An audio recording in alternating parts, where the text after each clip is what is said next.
Welcome to the screencast, Perfect Punctuation.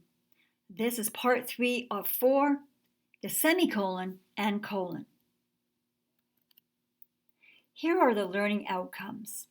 By the end of this presentation, you should be able to understand the differences between a semicolon and a colon and improve your writing by using semicolons and colons accurately and skillfully. Here's what we'll do in this screencast. We'll explain 3 rules for the semicolon and common errors. Then we'll explain 2 rules for the colon and common errors for the colon as well. So semicolon rule number 1. Use a semicolon to show a connection or a contrast between 2 independent clauses. Here are 2 examples. Candace reluctantly attended the class. The lecture exceeded her expectations. Jeff likes winter holidays in the Caribbean. Tracy prefers skiing in the Rockies. So here we have one independent clause and a second independent clause joined by a semicolon. And this one is showing connection. The second one is showing contrast. The first independent clause, semicolon, second independent clause, contrast between Jeff liking warm winter holidays and Tracy liking skiing.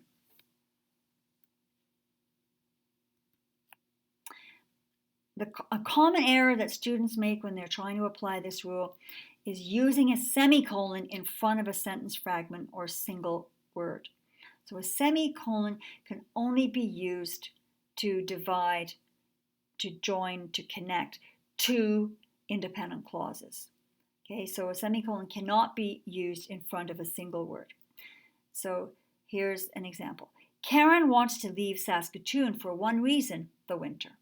This is incorrect. You could repair it, you could fix it with a colon. Karen wants to leave Saskatoon for one reason, the winter. Colon would be fine because a colon can introduce a sentence fragment. You could actually also use a dash here if you wanted. I didn't put this in, but it would be correct to use a dash here where the colon is. The other thing you could do if you wanted to keep the semicolon is make sure that you have an independent clause following it. Something like, she doesn't like the winter. That would be fine.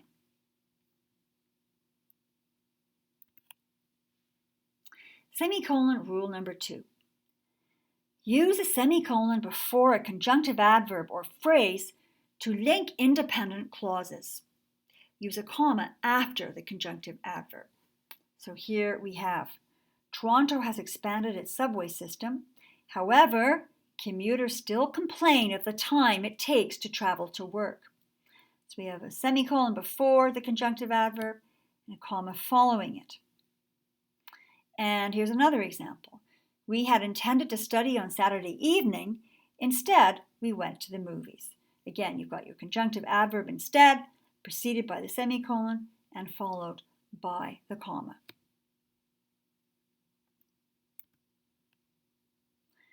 So a very common error, one of the most common errors, punctuation errors that I see, is that instead of using a semicolon before a conjunctive adverb linking 2 independent clauses, such as however, thus, therefore, furthermore, students use a comma. So this is called a comma splice. Here's an example. Ping arrived at the airport on time. However, his flight to Beijing was delayed by 6 hours. And how would you correct this? This comma splice. Just simply change the comma to a semicolon and you have perfect punctuation. And the last rule for the semicolon is use semicolons in a series that already contains commas and or the word and. And you do this to reduce confusion, particularly in long sentences. So here's an example. The students in my evening class come from big cities around the world. Laos, Nigeria, Colombo, Sri Lanka, Kuala Lumpur, Malaysia, Dhaka, Bangladesh, and Shanghai, China. So if you hadn't put the semicolons in here, if you'd just gone with commas, these cities and the countries would not be distinguishable. So you need the semicolons for clarity here. Here's another example of a long sentence that already has commas and, so the semicolons make sense to separate the points. Justin Trudeau promised to continue to welcome immigrants, refugees, and visitors to Canada, to grow the economy by 2.5% per year, to forge new trade agreements and renegotiate others, and to reduce Canada's impact on global warming. Because you've already got the commas and the use of and, then it would have been confusing to use commas here. So we've used semicolons to show the division of the ideas. Now we're going to move on to the colon. So there's really only one rule for the colon. Well, I guess you could say there's another one as well, but they're both related. Because a colon, really the function of a colon is to signify to your reader that something else is coming. Hold on, something's coming. So here are several examples. I know the perfect candidate for the position, my daughter. While she was lost in the blizzard, Jan had only one thought: survival. My brother maintains that there are two types of people: those who believe in helping others and those who believe in helping themselves. Marie had one all-consuming interest. She loved going up in hot air balloons.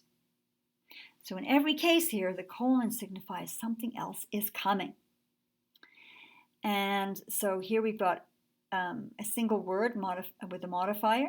Here we've got a single word.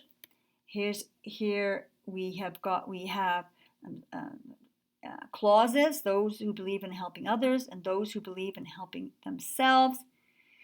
And here we have an independent clause: she loved going up in hot air balloons. So you can really have anything following a colon. You can have a single word, group of words, phrase, or dependent clause, or an independent clause. So the colon is very versatile. And the other rule is really just an extension of the first rule. Use a colon to introduce a list. Because a colon signifies that something is coming, it's perfect to introduce a list. I bought 3 items for my apartment. Colon. Bright big cushions, a funky floor lamp, and a soft green rug. And the other example? In his short presidency, Donald Trump has already made 3 disastrous political errors: alienating foreign leaders, damaging trade relations with Mexico, and failing to repeal the Affordable Care Act. So notice in both cases we're introducing a list with the colon. What are some errors that students make with colons? The most common one is inserting a colon where there shouldn't be one.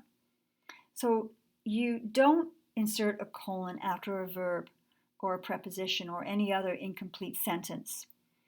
And you can correct this error by ending your sentence with the following or as follows. So here's an example. Sam's reasons for staying in Saskatoon are the beautiful summers, the friendly people, and the easy lifestyle. This is incorrect, having the colon after the verb. So what you can do is just add are the following, and then the colon, and then that works out all right. The other thing you can do is just simply get rid of the colon. You don't need it. Are the beautiful summers, the friendly people, and the easy lifestyle. You do not need the colon. And I should say that sometimes in PowerPoint presentations we do put colons after verbs and prepositions just to kind of separate ideas, but not in a written paper. You should not put a colon after a verb or after a preposition or anything incomplete, any incomplete sentence. So to sum up, use semicolons to show a connection or contrast between 2 independent clauses. And use semicolons in a series that also contains commas and the word and to reduce confusion. Use colons to signify that further information is coming, such as a list. So the final presentation in this series on perfect punctuation is on the apostrophe.